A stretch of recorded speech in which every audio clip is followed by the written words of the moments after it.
I'd like to share another easy home hack. It's a kitchen hack this time, and it has to do with keeping your space nice and smelling amazing. Now, for most of us that cook, we start off with, I call them the trifecta, right? There's onions, there's garlic, and there's ginger. And then when you add all the other factors, you can have very, very strong, pungent smells in your kitchen that will even leak into your living room and everywhere else. After a hectic cooking day, what I would suggest is get a pot, put some water in the pot, and then fill it with things like cinnamon sticks. These are relatively inexpensive to find, and whole cloves.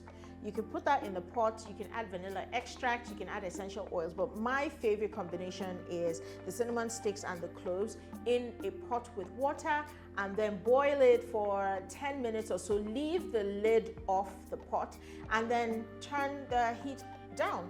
The kitchen is going to be smelling amazing with your cinnamon smells and the clove smells, and it will actually last for a couple of days. Unless for dinner you now go and cook something else. But all things being equal, your kitchen should smell amazing. So as a follow-up to that, what I would recommend is do this at the end of your cooking day. Do it in the night, and then when you're done, the water, after your whole space is smelling amazing, use some of the water to clean your surfaces. Like just, put it on a rag and stuff, and it will just have some more staying power. Another easy kitchen hack.